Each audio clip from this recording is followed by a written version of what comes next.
The Sportsman's Nation Podcast Network is brought to you by OnX Hunt. Bringing you the best GPS mapping software directly to your smartphone or desktop, OnX offers you the ability to see property boundaries, mark waypoints, track your location, and so much more. Visit onxmaps.com or you can download it directly from your app store today. Save 20% off of your purchase by using the code NATION20 at checkout. That's capital N Nation followed by the number 20.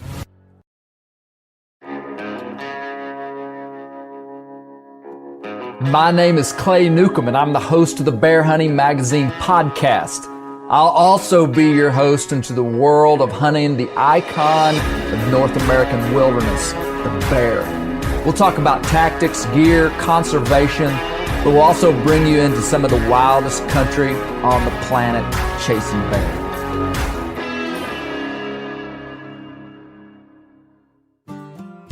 We're continuing on with our giveaway. If you give us a review on iTunes, take a screen capture, send us that screen capture through Instagram private message, Facebook private message, or email us at info@bear-hunting.com. We'll send you out some Northwoods bear products. What do you guys have in your hands? Brent, what you got in your hand? Man, Gold Rush, Bear Attracted. It's liquid form, and I got some gold dust over here from Northwoods. You can what does it smell like, Ryan? Butterscotch concentrate form. You use that stuff a ton, don't you? All the time. What is that? I've heard you say that the Gold Rush mixed with fryer grease, best stuff you do for attracting bear. Yeah, I mean, I would probably use this and not even put any bait in my barrel. So, it's it would bring bears in. That's what you're saying. Yeah. Good stuff. Very much. And so. the Gold Dust smells like the Gold Rush. It's just in powder form. Which is, it's cleaner, it's a little easier. I don't think it's as potent, but so it's not a substitute for the Gold Rush, but it's just an addition to it that you can sprinkle on any kind of bait that you have. Additive, yeah. Yeah. So that's some good stuff. So check out our buddies at Northwoods Bear Products. Leave a review, and all the guys that have left reviews in the past are still entered into our contest. 500 You gonna put that in your coffee? Yeah, well, I've got some honey in there, but it says right here on the label, it's 500 times sweeter than sugar. Put it in their coffee. Okay, I will. Splash a little bit on your neck, and your wife may be all over. I got some vanilla extract back there already.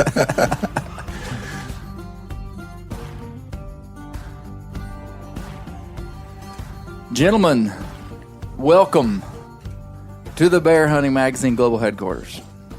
Good morning, Brent Reaves. Good morning, sir. Here we are again. You're reporting in from Central Arkansas? From Central Arkansas. It's a 2-hour and 58-minute drive if you follow the speed recommendations. That's a long walk. It is. Did you ride your mule up here? I did not. No flashy mule for me yet.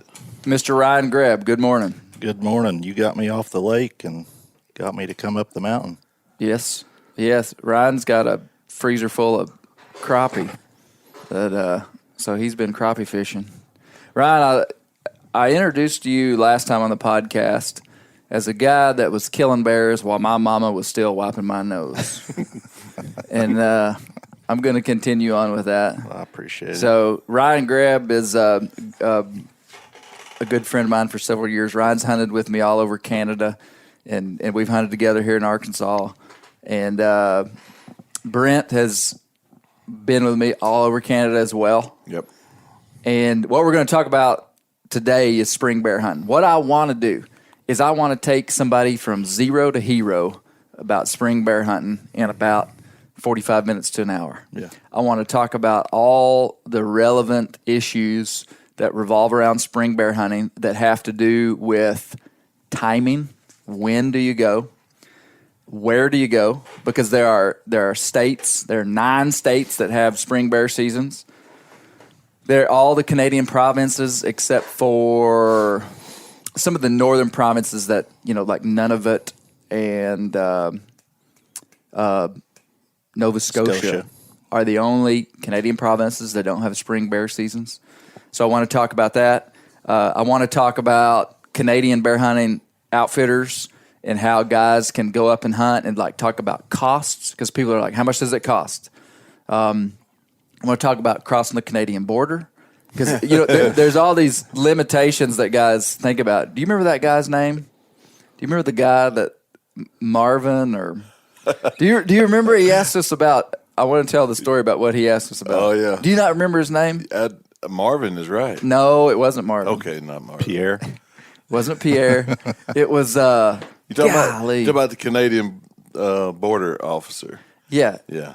It was some. No, I remember exactly what he said. Okay, so we're gonna talk about crossing the Canadian border with firearms and bows and arrows and what you need to do. Right. We're going to talk about what we're trying to do is answer the frequently asked questions, because I get questions all the time from guys that have never been up there, right, and they just have questions. Yeah. Can you eat spring bear meat? Okay. Yeah. Because there's a lot of things that in times past, bears have been managed in such a way where sometimes you didn't have to harvest the meat, and it made people think it was bad. Right. But so I'm not going to tell you whether you can or not. You're going to have to listen. But there you go. We're going to talk about that. We're going to talk about frequently asked question is, are spring bear hides rubbed out after a certain point? By rubbed out meaning, is the hide any good? We're going to talk about that. We're going to talk about how you get hides and meat back from Canada. We're going to talk about do-it-yourself options in the western United States for spot and stalk hunting primarily and bait hunting. So we're going to talk about outfitted stuff, but also about do-it-yourself stuff, timing for that. Those are some of the big ones that we're going to talk about. So zero to hero. Zero to spring bear hunting hero in 45 minutes with Brent Reaves, Ryan Greb, at the global headquarters. Brent, first time you ever went with me to Canada was in Saskatchewan. That's right. Is that right? That was on the trip, the boat trip, where I was singing the wreck of the Edmund Fitzgerald when we finally got off of it. Yeah. Do you know the words to that song that you can sing now? Well, it's like a 9-minute. It's like the Canadian version of Freebird. It's like 12 minutes long. We've got time. Forever. You're liable to lose listeners over that. Oh, man. But I do remember the line that I said when I stepped out of the boat finally. What'd you say? Nobody knows where the love of God goes when the waves turn the minutes to hours. Hours. Hours. And when I remember saying that to you, and you looked at me like, I know you'd never heard that song, but he looked at me like, did that dude just make that up? Yeah. Oh my gosh, I was scared to death. But spring bear hunting. Yeah, that was the first hunt, and that was the time. It was summertime, man. As far as hunting in Arkansas, Was it? It was the last week of June. Yeah. So what we're going to start off with is, when do you go? Sure. Okay, let's start off with when do you go, and then we'll talk about where.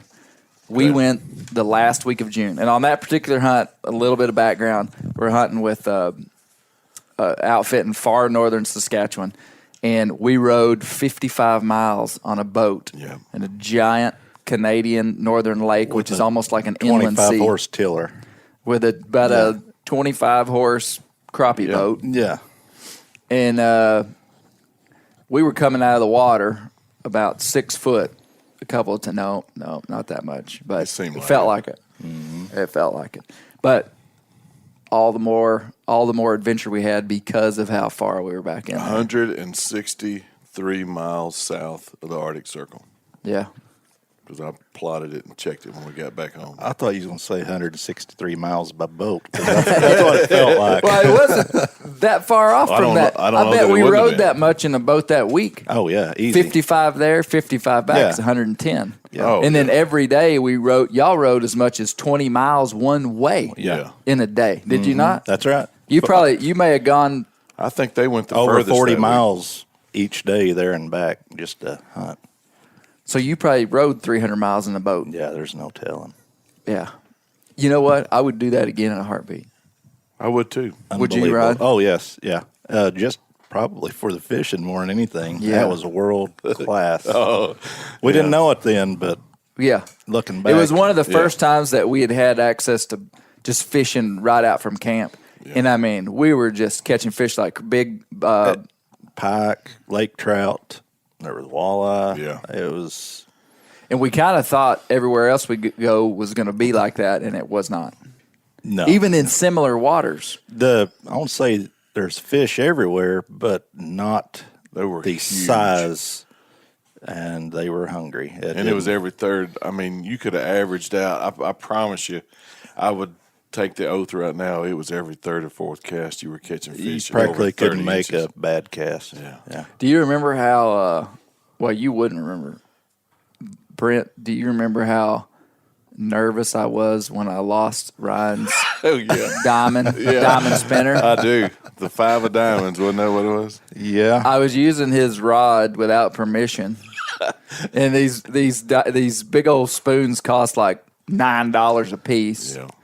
I don't know if they're that expensive. That was the bait that everybody said, you got to have this or you cannot You catch a fish. you look at it and you think, man, that's just novelty. You're not going to catch nothing on that. Yeah. And no, It was the killer. real deal. It was poison. So you caught fish up until the point when I lost yours. Yeah, but we had. No, did we have more? Or? Yeah, you know could that- use anything. I remember They were I was biting anything. legitimately, I was like a little kid, like, hey, Dad, you remember that? You remember that bait that you let me use? That's what I felt like. Oh, man. Okay. When to hunt. We're going to get down to business. When to hunt. So, if you didn't know anything about spring bear hunting, you hunt in May and June. Yes. That is pretty much when you hunt. Mm-hmm. Some places actually open their bear seasons in April. Actually, a lot of the Canadian provinces open in April, and some of the western states open in April, and even as much as April 1st. Okay? But the bulk of bear hunting is done in May and June because that April hunt is risky for snow when you're hunting in the northern latitudes. Okay. And pretty much you can only hunt spring bears up north. There's no southern state that has a spring season. Arkansas, Georgia, North Carolina, Virginia, West Virginia. I mean, none of those guys have spring seasons, okay? So you're hunting up north. And so biologically what's happening is these bears have denned for the last 120 days or even longer than that. I mean, a lot of times bears are up north are going into the dens in October. And you know what? When we hunted Manitoba, Canada, southern Manitoba, Canada, the first week of November, we have seen bears every year out of their dens, first week in November. Oh, and y'all up there Deer hunting. Yep. But it's not common, and they're not coming out very far from their dens. But let's just say bears are going into their dens around the 1st of November. Okay. So November, December, January, February, March, April. They've been in the den for 6 months. They come out of the den. Their hair is long at its peak length because they have grown the longest hair possible to be insulated.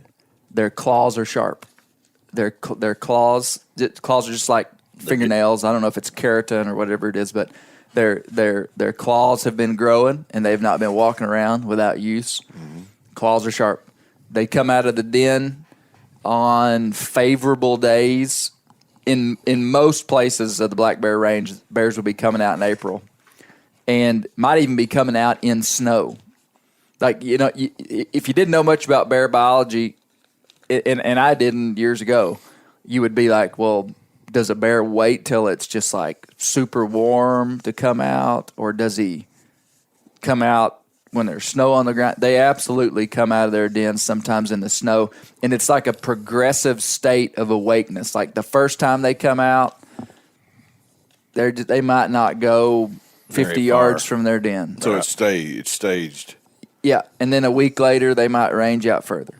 And it's almost like they're going out to try to find if there's food. And basically when there is a legitimate food source, then they will start to eat that food source, release their fecal plug, which that's a biological process a bear does in a bear den to conserve energy. And they don't urinate or defecate. In general, I've personally seen bear scat outside of a bear den in Arkansas in the middle of the winter. So, but in general, bears do not urinate or defecate for that entire time in the den. They come out. They've got a plug that they have to release, and that only comes after they ingest more food. Brent's grinning over there. He's trying to think of a joke. No, I'm trying not to say them. I thought of 10. He's grinning like a possum eating red ants. I'm in the 5th grade for my whole life. So. But let me ask you this. Is it more time or temperature that's the trigger for that when they're waking up? Food source.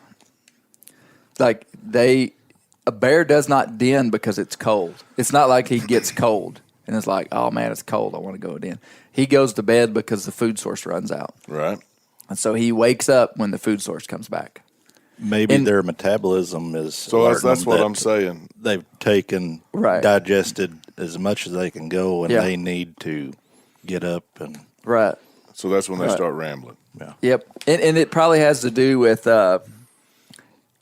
daylight period. I mean, all the animals are working off, the amount of daylight to understand what time of year it is and biological processes that are going on and stuff. But it's primarily driven by food. And so if you have an early spring, and that's why we're talking about timing, if you have an early spring when in northern Idaho on April 1st, it's sunny and getting in the 50s and snow's melting off the top of the mountains, which does happen, bears are going to be rocking and rolling earlier. And so you might go to northern Idaho on a do-it-yourself hunt on April the 10th, and I'm pretty sure Idaho opens early, and have a great hunt and see bears. And then the next year you go back out there, and there is not a bear to be found. And the places that you were hunting are covered in snow, and the bears are still denned up. Right. So that's the risk inside of April, and that's why most bear hunting takes place later in the spring. Yeah. Because it's a more for sure guaranteed deal that the bears are going to be up. Percentages of going mid to late May would be prime time and after. That's right. Yeah. If you were just to say what is prime time for spring bear hunting, I would say from May the 10th to June the 10th. Right. That would be prime time. And here's why.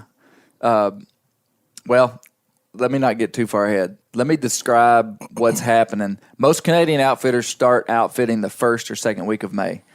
And what you find inside of that time period is that, let's say from May 1st to May 20th, let's categorize that as early spring, okay? And the big boars are going to be feeding. They're going to be keyed in on just getting resource into them. They're not worried about the rut. So you can, if you have a boar at a bait, or if you have a boar located on a hillside on a spot and stock do-it-yourself hunt, he's going to be really predictable. He's going to be close. And he's going to be close. That's right. He's going to stay close to that food source. That's right. And so that is actually why I prefer early spring for a spot and stalk hunt. Yep. Because spot and stalk hunt, if I go to Montana and I'm hunting, I might spot a bear from 1.5 miles away on the side of a mountain. If you spot that bear on May the 1st, there's a pretty darn good chance that tomorrow he's going to be in that exact same spot, or at least on that hillside. Yeah. If you're hunting in Montana on some of the seasons in Montana go through the middle of June. Mm-hmm. You spot that bear on June 10th in Montana. Could be rutting. The sows are in season. He could be forever away from there. That's right. Yeah. Wow. So that's a general idea of what's happening. So it works the same way with bait, though. You go in those first weeks of May on a baited, outfitted hunt or do-it-yourself baited hunt in Idaho. You're not going to see as many bears, but if you find a big one, you can probably kill him. Yeah. So second part of the spring would be, let's say, from May the 10th till June 15th. I'm going to call that prime time, kind of mid-spring. You're not going to have to worry about weather as much. There's less chance that you're just going to be snowed in.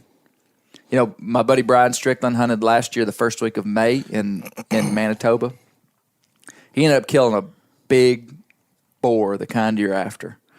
But he sat through snow. In his video, there's snow in the background. Mm-hmm. He didn't see as many animals as he would have later, but he ended up killing a big bear first week of May, Right. Manitoba. Yes. So what happens on about the 20th of May, though, is the rut starts to kick in.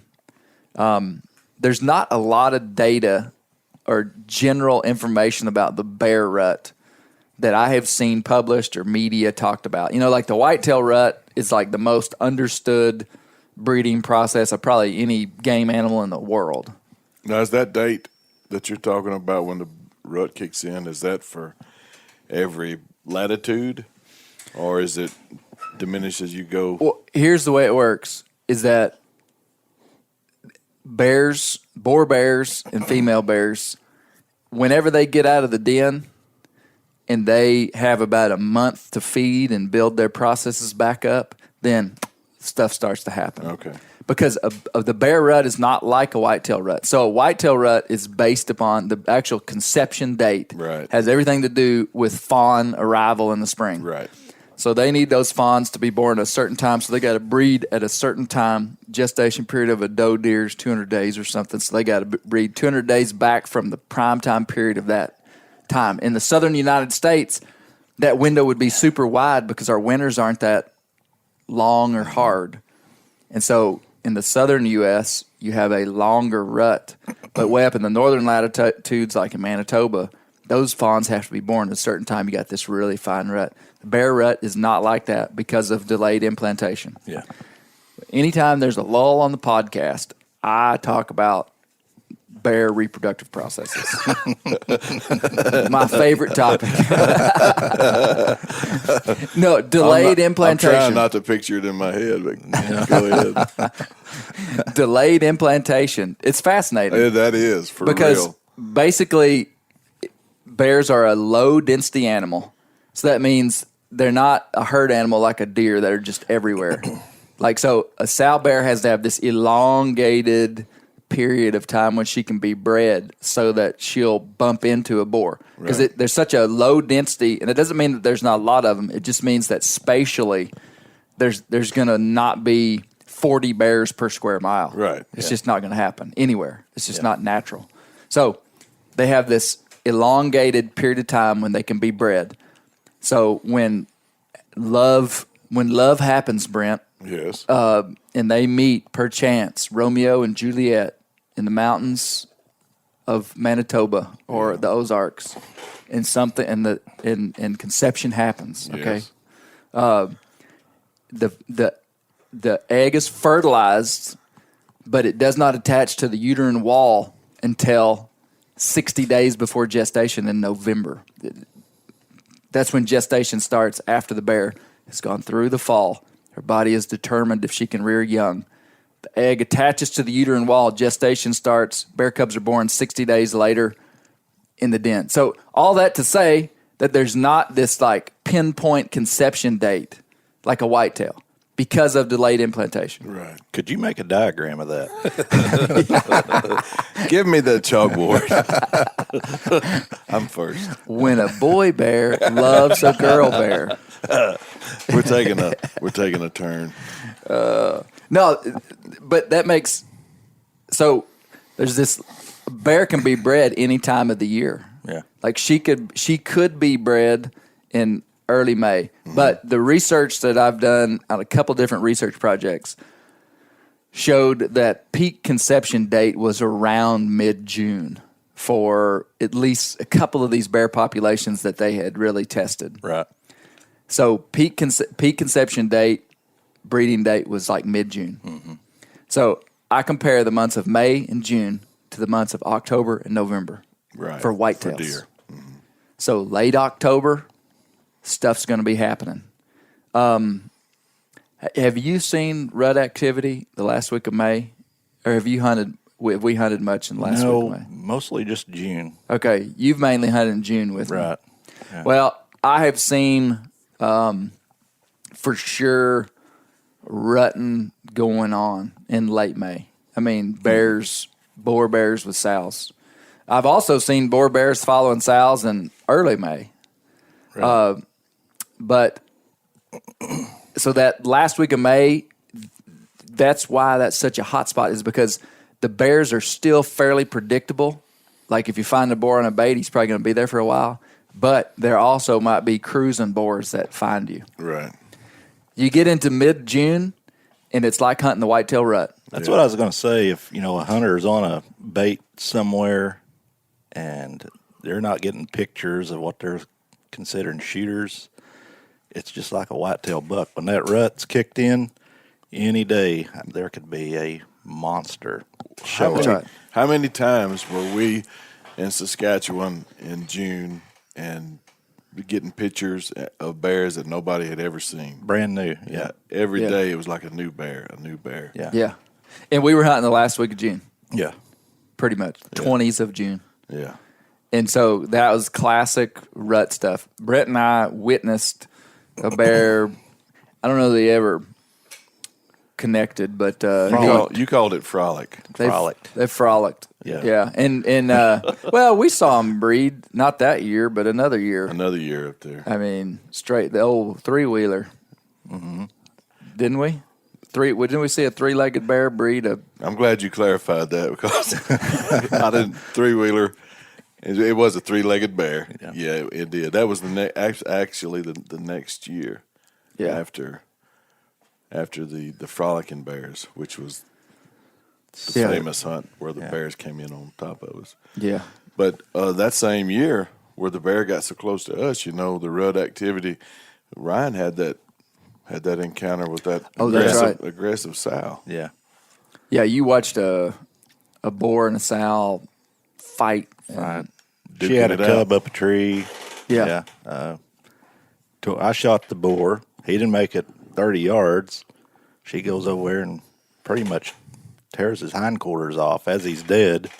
Just mauls him. Yeah, and she's drooling. And I don't know if she wins me or sees me, but she finally makes her way towards me. Yeah. And it's the first time I'd ever carried bear spray.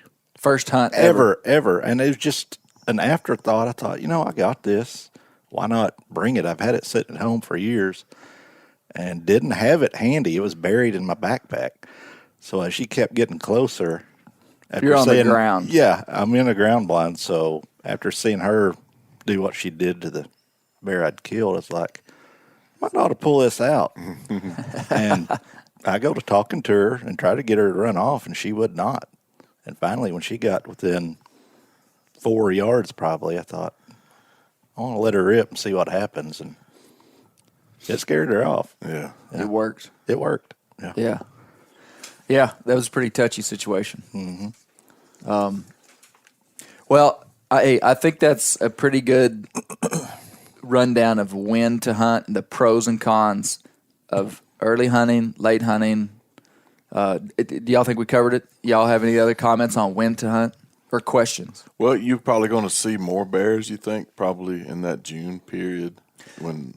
After, the mid to late June, you're going to see more bears. Okay, now here's for somebody asking. Here's the other thing that I have not personally seen this because my late June hunting has produced a lot of bear sightings. But they say, and this makes sense, as the spring progresses and more natural food comes available, bears will spread out and be harder to find, just like in whitetail hunting. If food is everywhere, they're harder to find. They don't respond to bait as well. Right. That being said, in Saskatchewan, way up north like we were, that doesn't seem to be an issue. Yeah, where there's more conifers and not any ag. Yeah. No berries out, no kind of mast, hard or soft. Yeah. Yeah, they're hitting it But strong. I think in a lot of places, late June would be tougher for bears responding because grass is growing up, insects are starting to pop out. They're just, and a bear prefers natural food over bait almost all the time. I think if I was going to go for the first time, anybody was wanting a recommendation, I would say, 1st of June, first week of June would be prime time. Yep. To get both, you'll catch both occurrences. Yeah. That's right. Exactly. Okay. Number 2, where to hunt. Okay. In the United States, there are 9 states, at least that's what I have figured, 9 states that offer spring bear hunting. Here they are: Idaho, Montana, Wyoming, Oregon, Washington, Utah, Arizona, Alaska, and certain parts of Maine that are inside of these tribal lands. So I had to put Maine in there because you can spring bear hunt in Maine on tribal lands. Is that the only eastern state that has a spring hunt? Yep. Wow. Maine used to have a spring bear hunt like statewide, and they shut it down.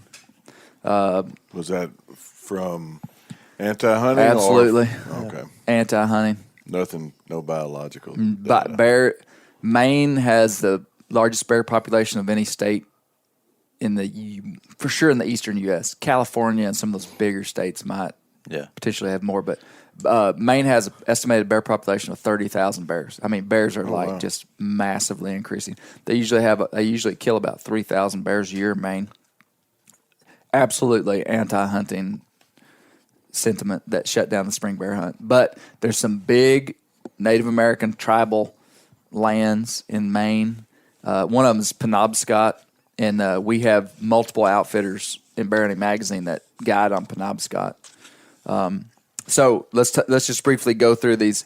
Idaho is like the epicenter of bear hunting in the western U.S. Idaho has the most liberal seasons, has lots of bears, lots of public land. You can use hounds, you can use bait, or you can spot and stalk. Idaho is like, in the movie Lord of the Rings, like what was the Elvish Rivendell?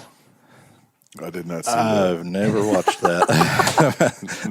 you rednecks. You need Brent to is wearing a pair of overalls that look like he bought in 1962, and he's squirrel hunted in them since then. This morning. And they've never seen Lord of the Rings. No, you should ask us a question. Those are actually pretty sharp overalls. Ask me a question about True Grit, but Lord of the Rings. I just watched that the other day. I'm out. And, I'm out.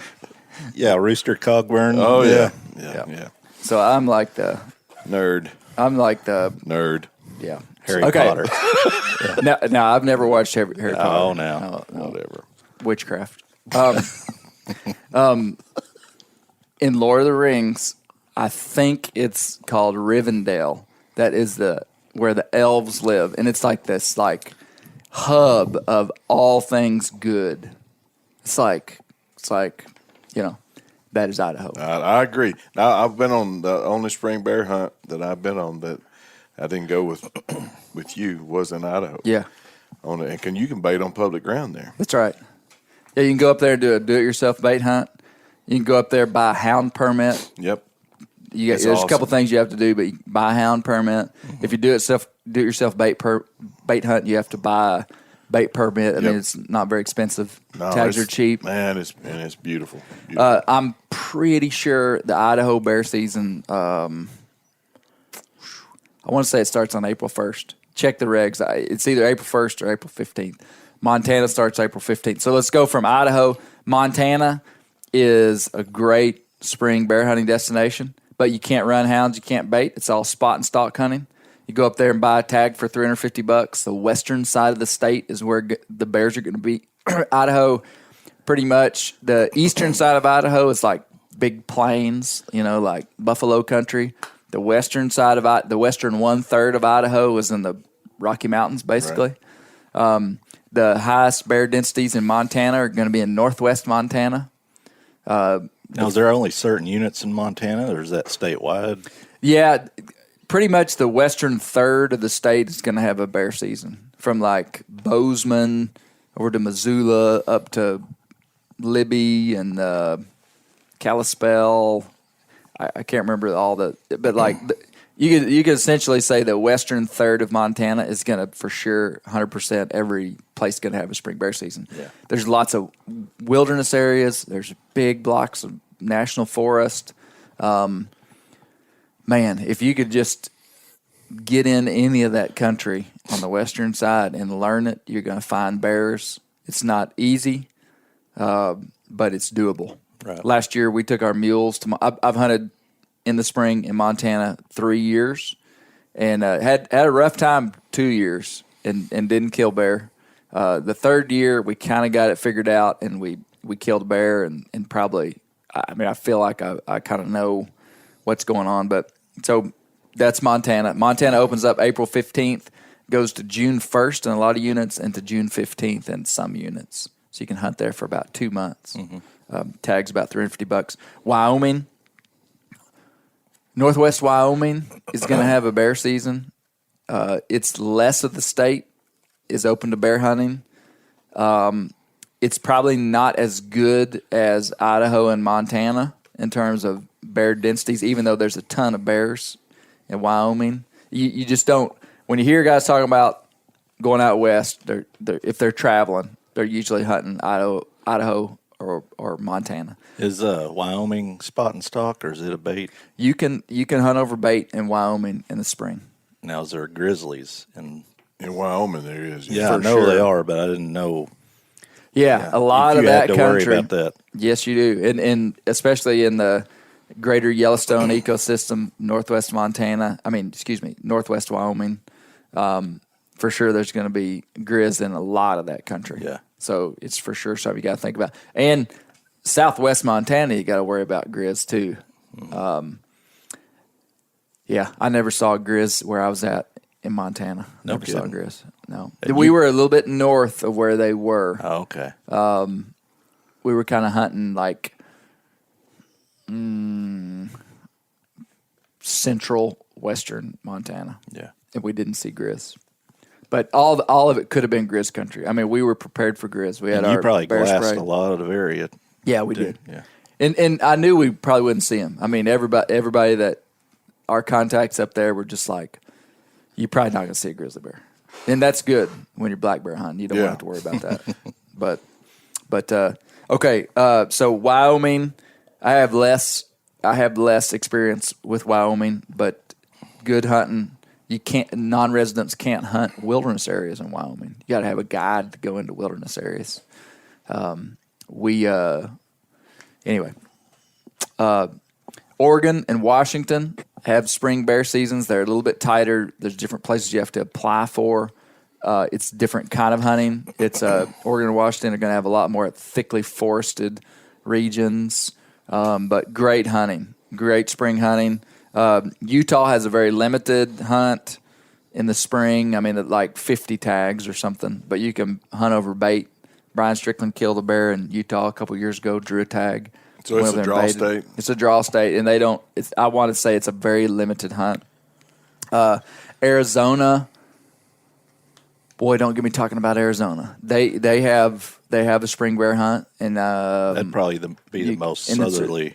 That's right. Yeah. For sure. New Mexico? New Mexico, too. Yeah. I don't think New Mexico has a spring hunt. Oh, really? I don't think so. Okay. I'm not going to speak too much about Arizona other than that they have a spring hunt, and I'm pretty sure a lot of it's draw, or you can buy some leftover tags. Alaska is El Primo black bear capital of the, it's not the lower 48, but Alaska. And then, like I said, in Maine on tribal lands. Mm-hmm. So, okay, let's talk about crossing the border in Canada. These are things that people are limiting factors. Like sometimes people are intimidated, like they've never been up there, and they're like, "How do we cross the border?" Yeah, I'm still thinking about that guy's name. I don't remember. It was Marvin or Melvin or Maurice. Maurice! That was it, Maurice. I knew it. Yeah. I knew it. Wasn't there a guy on Beetlejuice named Maurice? I don't Never seen that one either. I saw that one. But Maurice, he was he hadn't shaved in a couple of days. He had on the uniform. He was sitting in the station. Yeah. But being a policeman since 1991, when you wear a uniform, you ought to look. I mean, you don't have to look outstanding, but you should look decent. Civilized. Yeah. Maurice looked like he'd been on the job for a while. Yeah. He probably worked overnight shift. The thing that tickled me was that we went through there in Clay's truck, and you could not cram another case. And plus, we had a dog. You couldn't have fit another water bottle in the cab of the truck. True, for real. In the cab and in the back, we had cases and boxes and camera equipment and a dog box back there. And Maurice said, "What's your intentions in Canada?" We told him we were going bear hunting. He said, "Do you have any firearms?" Clay said, "Nope, we're bow hunters." And then he said, "Do you have any fireworks?" No. Yes, he did. He didn't say it like that, though. What did he say? I remember exactly what he said. Tell me. He said, okay, so Brent has been in law enforcement, and Brent has tutored me over the years on how to present myself to law enforcement. Should I be stopped, number one, or should I be crossing the border? And he says they want quick and precise answers. They don't want to see hesitation. Look them in the eye. They're trying to see if there's inconsistency in your answers and delays or lags or some kind of gesture that makes them think that you're nervous when you ask them a certain type of question. Yeah. Tell the truth. Basically tell the truth. Right. But so anyway, so Brent had instructed me to be very quick and assertive with my answers and to give them nothing more than they ask for. Right. Because, being from the South, it's just like, you're kind of like, they're like, so what do you, why are you here? And you'd be, well, my buddy, he had me up here a few years ago to bear hunt, and we had a nice time. We killed some bears, da-da-da. And, they don't want to hear that. Nope. If you ask somebody what time it is, don't tell them how the watch was made. Just tell them what time it was. That's right. Okay, so this is what he said. He said, do you have firearms? No. What do you have for fireworks? That's what he said. That's what he said. He said, what do you have for fireworks? Yeah. And I looked at him and I said, firearms? And then he said, what do you have for fireworks? Man, he got frustrated with it because I repeat, he asked it so quick as if he were going to trick me into disclosing that we had a truck full of bottle rockets or something. I couldn't imagine. That must be a thing or something. Well, it's illegal to have fireworks in Canada. Right. And why he thought that me and Brent Reaves had fireworks, I don't know. Bottle rocket. The reason I say it's a thing, they've caught people smuggling some fireworks through there or something as well. Later I did a little research. The deal was the wildfires. Oh yeah. Oh, okay. That's the deal on fireworks in Canada.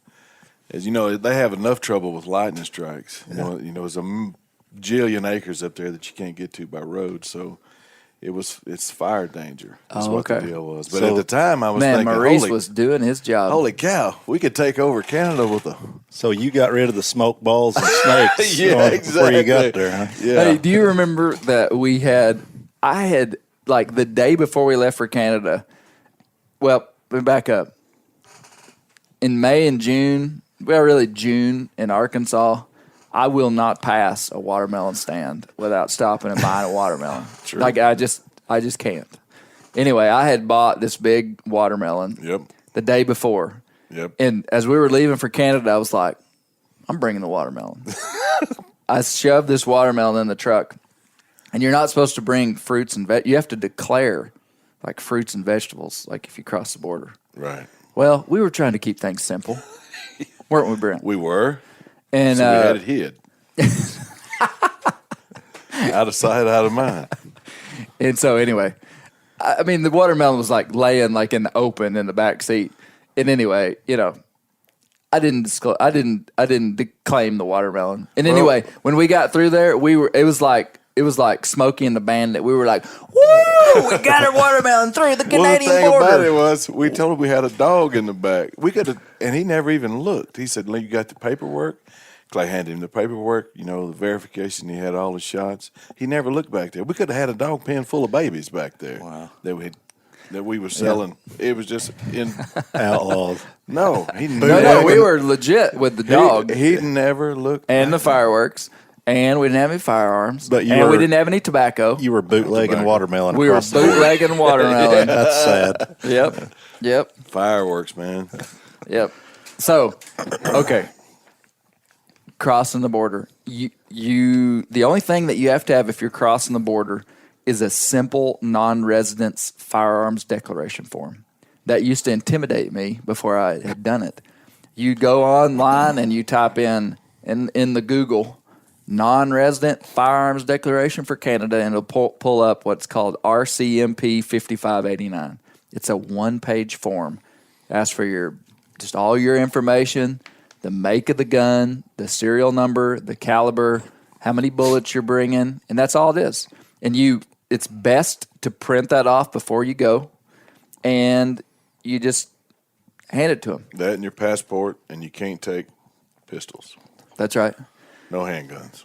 It costs $25 for that firearms declaration form. You do have to pull over and take it inside, and they have the right to come out and look at your gun. They've never done it one time for me. I don't know how many times I've crossed the Canadian border with firearms, and they've never one time looked at my gun, though they have that right. Mm-hmm. And so it's no big deal getting a firearms across. You do have to have a valid passport. You can't be, if you've got like felonies on your record or something, you probably better do some checking on whether you can cross the border. I got a question, because every time I've been to Saskatchewan, I've flown, hadn't rode with y'all. Yeah. Got with you at the airport. But when we went to Ontario, we had to have if you remember, which has been a few years ago, a valid hunting license or a hunting license from the year before in the States. Yeah. They wasn't going to let us through if we didn't have a hunting license for the States. Really? Yeah. I'm glad you brought that up, because I almost forgot about that. You're right. And in that particular case with that outfitter, we had to buy our license before we got there, which is not common. Usually the outfitter sells you the license once you're in camp. Right. That was another thing I was going to cover. Talk to your outfitter and say, do I need to buy a license before I get there, or do I buy it from you? Every place except Ontario, the outfitters sold me the license. But yeah, we showed up in Ontario, said, hey, we need to buy a non-resident bear tag. And they said, okay, show me, go ahead and, do you have a license from last year? Mm-hmm. And just by chance, both of us had our Arkansas hunting license. But I cleaned out my wallet before I went up there. I'd done the same thing and just almost threw away my hunting license. So what would have happened? This lady made us believe that we couldn't have bought a tag. Yeah. Wow. That's the first one. And I don't know if that, it's been so long I forgot to research that to see if that was legit. But since then, I have carried a hunting license and my hunter's ed card. Yeah. Even though they don't ask for it. Like when we buy a license in Saskatchewan or Manitoba, they don't ask for a hunter's ed card. Yeah. So anyway, just bring your hunter's ed card from whatever state you're in. And if you're with an outfitter, communication. That's right. Talk with them. Ask questions. Okay, let's talk now about how to get hides and meat back from Canada. Now, when you flew, you did all the same things. You had to declare. Mm-hmm. You've never brought a gun, though. You've always bow hunted. Yeah, archery. But you had to go through Canadian customs. So you essentially had the same experience we had. We just had it in the car. Yeah. And while we were smuggling dogs and watermelons. Yeah. Well, coming back, you're United States customs. So, but each one's a little different. Yeah. I think when we'd come back to, where was it? Houston that time when we flew back. Yeah. That was a pain. Yeah. That was the issue. We got held over, and we had. No. Maybe you're right. Was it we went from Saskatoon to Calgary. Calgary had the United States Customs because we was flying from there to Houston. That was the one I think was a pain. Yeah. We got held over that time. James with us? I don't remember. We got held over that time, and we had to find some place to keep the Oh, that's right. We had all our hides in freezers. Yeah. Yeah. But pertaining to hides, we always stopped by Walmart, got a tote. Hides were frozen.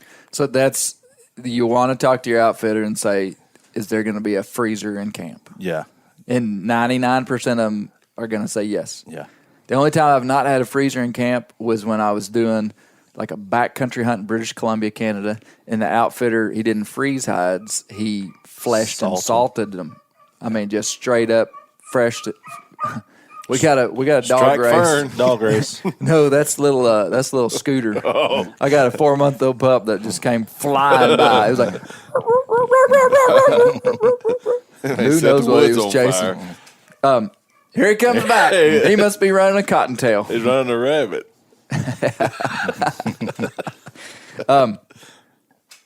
Yeah, so it's ideal if you flesh it and salt it because it doesn't need refrigeration. Yeah. You just roll it up, usually put it in a trash bag, even though that's not ideal. Moisture could get into it. But most times what we've done is just skin the bear, left the paws, left the skull in it, froze the hide solid. So if you kill the bear on a third day of a 5-day hunt, he's got 2 days in the freezer.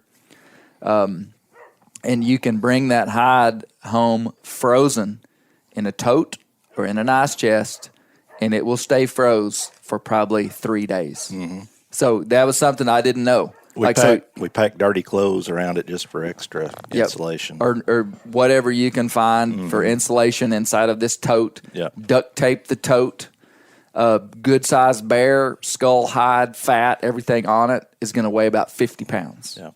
So you're going to pay 50-pound more luggage, excess baggage fee. You're going to send it home. And take a marker and write all your information down on that tote.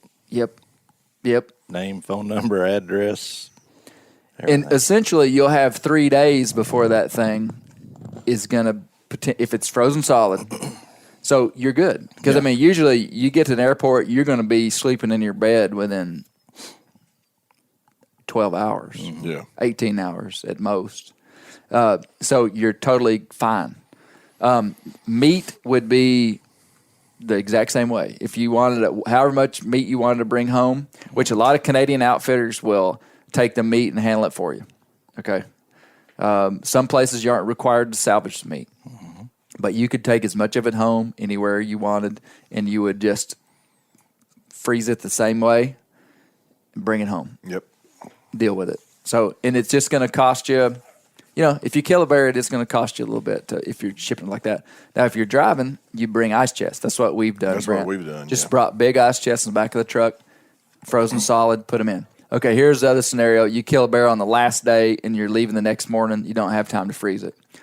Most Canadian outfitters have a way to deal with hides, so you could just leave it with the outfitter. And the outfitter will take it to a taxidermist that he knows. He'll take care of it. And he'll connect you with that taxidermist, and you can have the bear fleshed and salted and shipped back, or you can have that taxidermist tan the hide, do whatever you want. But when you do that, you have to fill out a CITES permit, and it's more expensive. Okay? It's if you bring the hide back yourself, your tag acts as your CITES permit in almost all the provinces. Now, to explain to the rookie now, that CITES permit is to go along with getting stuff back across the border. That's right. It's with the Fish and Wildlife Service, right? Yeah. It has to do with, it's an acronym for something, CITES. But yeah, so it's just not a big deal. But you can leave it with somebody, but you're probably going to have to pay a little bit more to get it back, because then you have to have it just costs more. Yeah. So a few other steps that you have to go through. Yeah. But it's totally doable. So don't let that be a limiting factor of going on a spring bear hunt. Okay, question number 7. Can you eat spring bear meat? Brent Reaves, go. Yes, sir. You can. Why not? It's bear meat. Yeah. Yeah, it tastes the same all year long. Yeah. The only thing I've heard, actually, people say that sometimes the spring meat can taste better because it's not as greasy. Greasy is the wrong word. Clay, here. Slap in the face. Bear meat. I don't think bear meat's greasy. I don't either. It's leaner in the spring because they've gone through this denning period. Their body's used up with all the fat. But I have not found that really affect the meat. Mm-hmm. Like there'll be less fat on their butt, and the bears store a lot of fat outside of their body. Like outside, not outside their body. Between they carry the flesh. trailers of fat. Well, but let's think about what you just said about them being leaner. How fat were those bears? The 2 bears. You remember the bear that came in on top of us, the bear that you referenced a while ago, the big boar that Sal jumped on. When we skinned those bears next to that lake, you remember how fat those bears were? How thick the fat was on them? Yeah. That was That's a spring bear is not supposed to have much fat on Right. it. They had plenty of fat. They were rolling fat. I mean, they were almost as fat as some of those Was bears that a we've killed in the mild fall. winter up there that year? I don't know. It must have been because they can come out of the den super lean. When you're skinning one, their skin touching meat. Yeah. And when it's good, it's skin touching a big layer of fat, and then you get to the meat. I mean, you could tell the frames, those bears that y'all killed up there, the frames they would have carried another 7,500 pounds probably of weight on them. Absolutely. In the fall, they would have. In the fall. So, but still. Yeah. They're not going to come out looking like, a hostage. Man, we've been eating more and more bear meat. I mean, we've always eaten bear meat, but since the kids have started killing bears every fall, multiple bears, it just seems like we're eating more and more bear meat. Man, ground bear meat has become the staple for tacos, chili, any kind of ground meat stuff. Mm. I mean, Misty, when I cook deer chili now, Misty's like, "Oh, it's deer chili." I'm serious. And if you've heard other stuff on my podcast, my wife is not a big hunter, very supportive and stuff. But I mean, she's not. I have a reason to want to eat bear meat and like it. I mean, I got a little bit vested in this, so I'm like, man, this is the best stuff I ever ate. Misty's like totally unbiased. She ain't gonna eat it if she doesn't like it. Right. She loves bear meat. Yeah. Especially for chili, for tacos, for anything that is just using ground meat. We eat it. When I kill one and it's gone. It doesn't last. Yeah. I can go from. We eat a lot of deer meat, but I can go from season to season and think, oh man, I got some deer meat left in here. The bear meat is gone. Mm-hmm. Yeah. Because I got my 7-year-old daughter would rather eat a bear steak than she had a beef steak. Yeah. But we do a lot with the hamburger and chili and burgers and stuff like that. And my wife, she's she is a city mouse, if there ever was one, and she likes it. So yeah. And it's good. It's good stuff, man. Yep. Question number 12. Do spring bear hides get rubbed out? Ryan, go. I'm sure certain bears, each one's a little different. Personally, I've never seen one. I don't know how many bears we've seen up there, but a lot. But, they're there. I remember talking about it when on the way up there, we were like, you're going to have to, watch for rubbed out bear. Just check these bears over real good. A rubbed out bear means that bears have these long guard hairs, which are like up to 3-4 inches long, probably not 4, but up to 3, and then they have this under fur, which is like almost like the down, really finer fur, insulating fur, and what they'll do in the spring, they do molt. They shed their fur. From the time they come out of the den to the time they go back in, they grow basically a new coat. They shed those guard hairs. And so they'll get on trees and rub their butts and rub. We've seen and filmed a ton of them doing that. Right. But they'd get off the tree and walk away, and they wouldn't have a spot on them like that. Yeah. Mm-hmm. Yeah. We've seen that little blonde female that little boar was chasing around that day, and she was molting or whatever, but her hide wasn't thin or bare in any spot. Yeah. So what you said, Ryan, before we started, is, and it's what I say too, is it just seems to be a non-issue.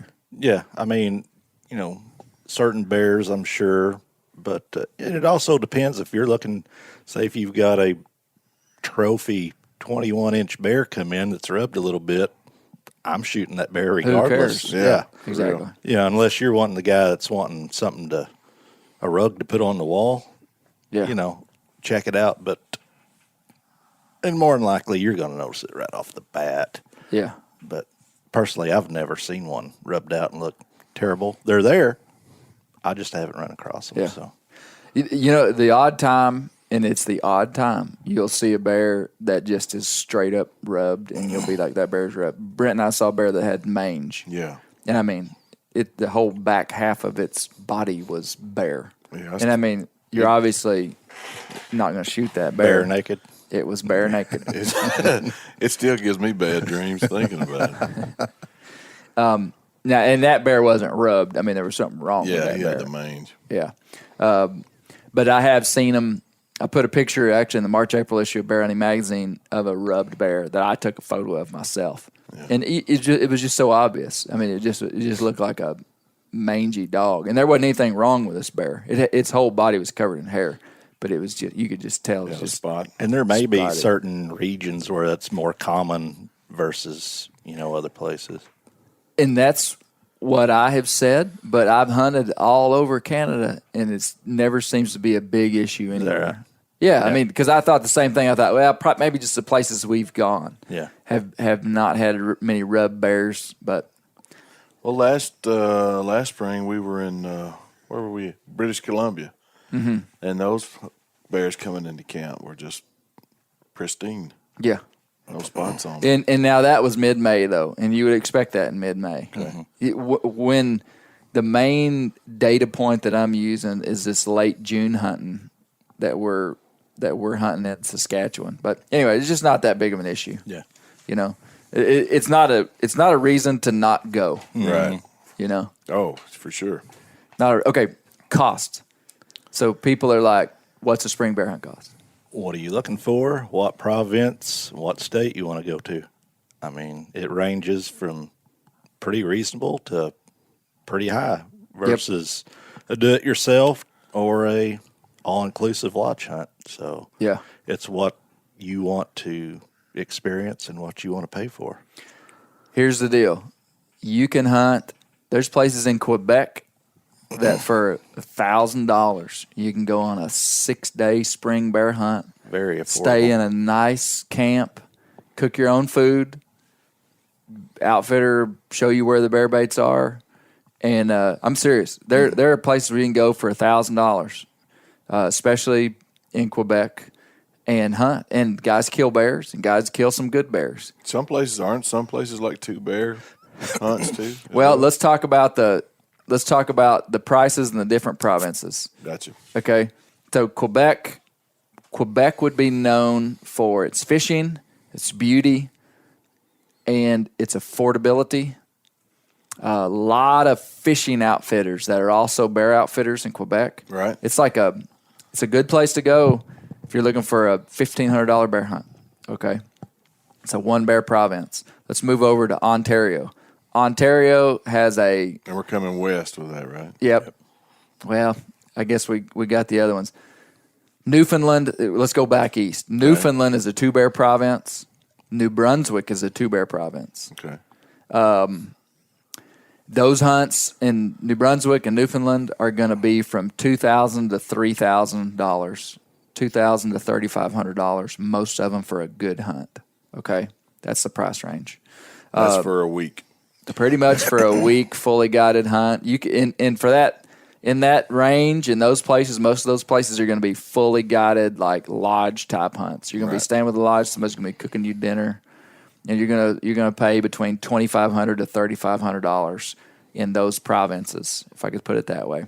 Ontario is going to be similar. Ontario has some economical hunts. The Ontario spring hunt, I think, is on its last year before they reevaluate it again to decide if they're going to renew it. Ontario didn't have a spring hunt for a long time. Right. So Ontario's kind of on the fence. I think 2020 is the year they decide if they're going to renew their hunt. So it's a political deal. It's a bad deal. But Ontario hunts are usually in the $2,000 range, $2,000 to $3,000. We went in August. Yeah, we fall hunted Ontario. Yeah. Okay. Yeah. And the berries were full on ripe. Yes. Yeah. Raspberries. In late August. But we ended up having a heck of a hunt. Yeah, we did. For that was fun. cheap hunt, $1,500 hunt. Yep. Manitoba. In Manitoba, Saskatchewan, Alberta are going to be kind of the prime in terms of the cost is going to be more, but that's kind of your prime time places for spring bear hunting, if we're just being honest. Costs are going to be between $2,500 and $4,500. And these are going to be like your I hope I don't offend some other outfitters and other places, but these are your world-class beta black bear hunts are going to be in these places. Trophy. More of a trophy region. And there's all kind of different outfitters. There's you need to talk to multiple outfitters and ask them what kind of stuff they offer. Ryan just talked about his buddy that hunted Alberta a few years ago. Had a great hunt, killed 2 monster bears, but sat in an outfitter's house for 6 days, bored out of his mind. Till time to go hunt. Mm-hmm. Killed 2 awesome bears, but didn't enjoy it because he just felt like he just didn't have much to do. Go ahead. No, to each their own. For us, I think we're more adventure bound. Right. Yeah. Waking up, eat breakfast. That's what we call Brent. Yeah. That's my middle name. AB. Getting to go fish anytime you want, and different things. That was nice as far as wanting to sit indoors till 3 or 4 o'clock in the evening. Yeah, that would have driven me nuts. Not my thing, but if it's world-class bear hunting, it may be worth it. Yeah. So, but yeah. Well, and that's what every outfitter is going to offer something different. Mm-hmm. Like, in places we're going in Saskatchewan are like, staying in wall tents and like this remote camp, riding in boats. It's a little bit tougher. Mm-hmm. It's a little bit more of an adventure-based kind of deal. Some people may not want that. Some people may want to stay in a house and be catered to. Have somebody cooking their meals every day, and that's fun. I've been on hunts like that. Mm-hmm. Ton of fun. You need to just talk to people and see what they do. I like to talk to somebody 3 or 4 times even, and that tests their level of patience. And you will. The way I think about it when I talk to somebody is you really have to be discerning about that outfitter. But what I'm trying to understand is, are they honest? And are they going to do what they say they're going to do? Yeah. Is this a person that I would feel comfortable sending my best friend and his daughter to hunt with based upon this phone conversation? Right. And if I still have questions about that, then I'm not going to go hunt with them. Do you know what I'm saying? Absolutely. I mean, you get a good feel for somebody on the phone. Well, especially with multiple conversations. And the people, legitimate folks like that, they realize that they are working for you. I mean, you're paying their light bill. Yeah. So that's a big factor in me. Having been in the outfitting business myself somewhat, for ducks. People want to know where their money's going, and if you're going to be honest about it, you want to tell them where it's going. Yeah. No surprises on that end. Yeah. Well, there's all different kind of outfitters. There's good ones and bad ones. Sure. There just are. So Manitoba and Saskatchewan are 1-bear provinces. Alberta is a 2-bear province, which Alberta's hard to beat. You can get, the prices are going to be from probably $3,000 to $5,000, but a lot of camps you go in and you're hunting 2 bears in a week. Some outfitters would charge a trophy fee on the second bear, but Alberta's an awesome place. I've been on a couple of really good hunts in Alberta. So those are the 3 that I would say for baited spring hunts are the El Primo Canadian baited spring bear hunts. British Columbia can't hunt over bait, but they are El Primo for Canadian spot and stalk hunting. And they're known for big bears. They're known for good camps. They're known for like wall tent type camps in the mountains. A lot of outfitters do that. I've hunted British Columbia, I think three times, and I'll go back. It's a ton of fun. It's beautiful, man. Holy cow! That's one of the prettiest places. Big mountains. Saw wolves and grizzly bears. Yep. Not to change the subject, is the bugs as bad there in the spring as versus other provinces? Did we ever even think about bugs in British Columbia last year? No, we were seeing grizzly tracks. That's what I was thinking about. Yeah, we never even broke out our thermocells. Is that right? Man, that's crazy. Yeah, but it was a spot and stalk hunt, so we're moving around a lot. Yeah. But no, bugs weren't bad there. Even when we set up, like when Gary and I set up and filmed you, when you went up, tried to put the stalk on that, or did put that stalk on that black bear across that field where we were at, that we didn't have bug problems at all. Yeah. That's but something they do. But definitely to think about wherever you're traveling is bugs. Yeah, logistics on that, like flying, you can't fly with the butane cartridges stuff for on the thermocell. Yeah. That's a good topic to bring I up. mean, Ontario was, if you remember, they were big In as August. wolves. Oh my gosh! Yeah. But Saskatchewan, I'd have rather had grizzly bears in our camp than the mosquitoes we had. yeah. I But miss yeah, them. bug suits, deterrent, Well, thermocells. the way that I describe it is that some people say, I'm not going spring bear hunting because of the bugs. To me, they're a non-issue if you have thermocells. Yeah. And they truly are. When you're hunting, click on thermocells. I've heard people be like, well, what about the smell? And when they do that, I say, come here a little closer. And I slap them in the face at the same time while I'm kicking them in the shins. Because if that bear smells your thermocell and runs away, he is also smelling a big human and running away. For real. So I'm not worried about the scent of a thermocell on a bear bait in Canada. We run two at a time. Like Yeah. when I'm hunting, me and Brent, he'll have one sitting back by him, and I'll have one right here, and it's just a non-issue. Yeah. Now, when you're you better bring that thermocell everywhere you go, though. Yeah. Because if you trail that bear and you start skinning that bear out there, Sweet they'll Jesus. carry you away. But you click on your thermocell, and it's a non-issue. And I found out that it's just like here. If the wind gets up big enough that it's blowing your thermocell away, it's blowing the skeeters away too. That's right. Yeah. Yeah. What we've done in the past have been either mailed all our thermocell stuff to the outfitter before the hunt, which you can do, or you buy it once you get in Canada. Like if you fly into Winnipeg or Saskatoon or somewhere in Canada, usually you can go buy it. Here's the truth, too, is that I've accidentally packed it in my luggage and never had any problem. Them watermelons, Man, and butane cartridges. The man. Mounties are probably Dude going to is come a down mule. here. I know it. Mounties are going to come down here. He's a thermomule. The Canadian Mounted Police. Wouldn't it be funny if we saw them trotting up the driveway on their horses? That would be funny. They say, we heard your podcast. We heard you smuggled in watermelons and Butane cartridges. butane cartridges. No, That's it was an another story. accident. It would be like, get to Canada and be like, dang. like when we went. Now, you can carry them in if you're driving. Yeah. It's not a problem. Not on They're a not flight. illegal. You just can't put them on an airplane. Right. Yeah. So, and what I just said was actually a lie. That never happened. I've never smuggled a watermelon or thermocells into Canada. Just for the record. That's another podcast. That was all a joke. But really, folks. Question number 20.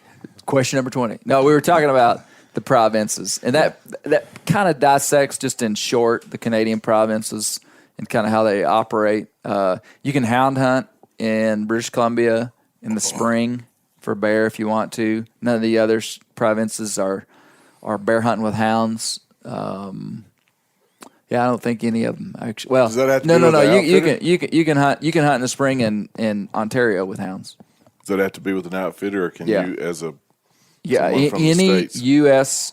person hunting in Canada, it's either a family. There is a way for direct family to hunt Canada without an outfitter. Like if your dad lived in Canada, you could. I can't remember what they call it. It's been so long. There's a way for family to hunt Canada, but otherwise you have you can to have take an your own dogs and with the proper paperwork. In Ontario, you can. I've never heard anybody in British Columbia doing that, but I'm pretty sure you can. Yeah. Cool. So, man, hey, that's a fairly comprehensive conversation we've had here, boys, about spring bear hunting. Can y'all think of any other? The thing that I'm trying to talk to people about is limiting factors and frequently asked questions. Like, I don't want to go to Canada because of the bugs. I don't want to go to Canada because I can't bring back the meat. I don't want to go to Canada because I'm a sissy. What about Your sissiness is your problem, and you're going to have to take personal responsibility for it. Right, Brent? exactly? Or I will lay the blame on you. What about weapons? Like what's legal? Yeah, spring bear hunting in Canada. Okay. Are all three types shotguns, rifles, and archery? I would assume. Okay. You caught me off guard.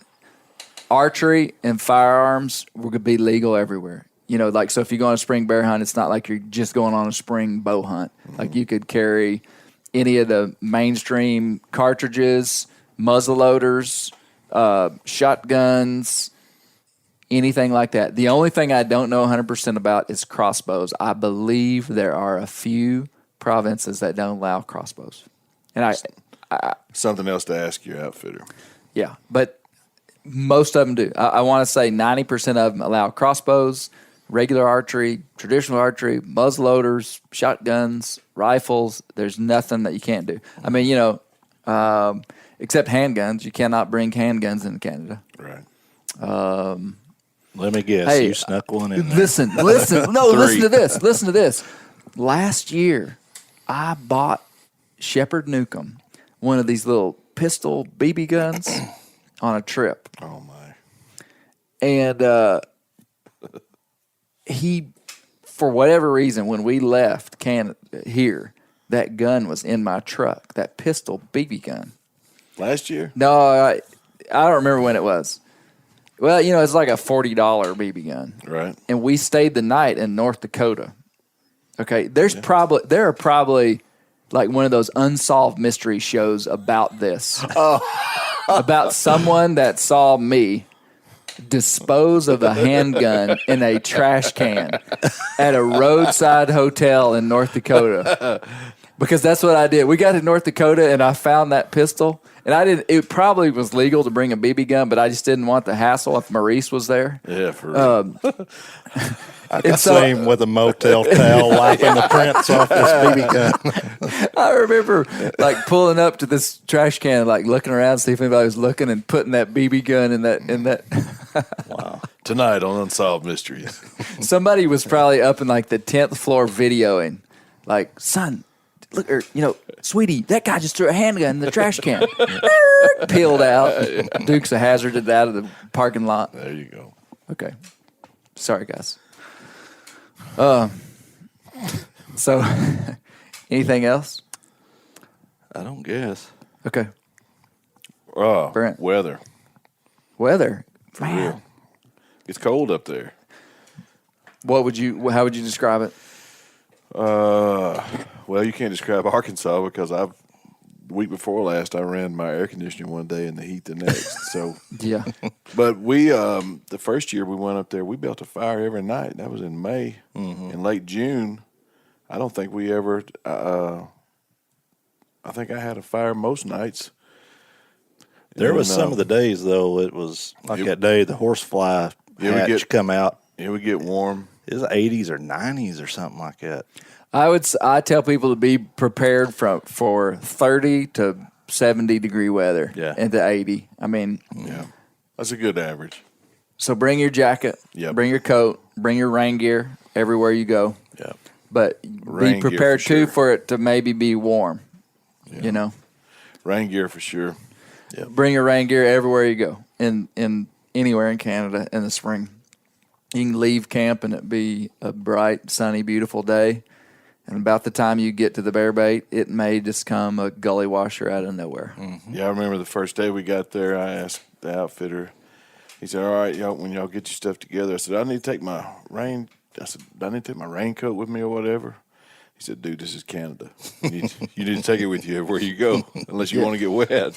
You know what, though? I've never been just totally rained out in a week of Canadian hunting. When I first started hunting in Canada, I thought you might get a week where it just rained nonstop for 6 days. I have never experienced that. And I remember that day, matter of fact, it rained that day. It was the first day we set for like 45 minutes, and then it was gone. Remember the thunderstorm coming back through Compulsion Bay? Oh, I wasn't there. You guys were. Yeah, we went to the bank, got out of the boat. It was thunder, lightning. It was bad. Yeah. Bad. Were you in the boat with him? No, Okay, me and Brent were back. Y'all were hunting by yourself, or we weren't there. Yeah, our guide was, native Josh, and he's pretty rugged as they come. But he's like, guys, we're going to make a pit stop. Yeah, went to the bank. Yeah. Yep. Well, hey, excellent. Thank you guys a ton. And what do we say, Brent? keep the wild places wild. That's where the bears live. Say it again a little tighter, compact, and with more conviction. Well, I was setting Ryan, I was teeing Ryan up, but I'll take it. Okay. You going to help me out, Ryan? You bet. Keep the wild places wild. Because that's where the bears live. in the springtime.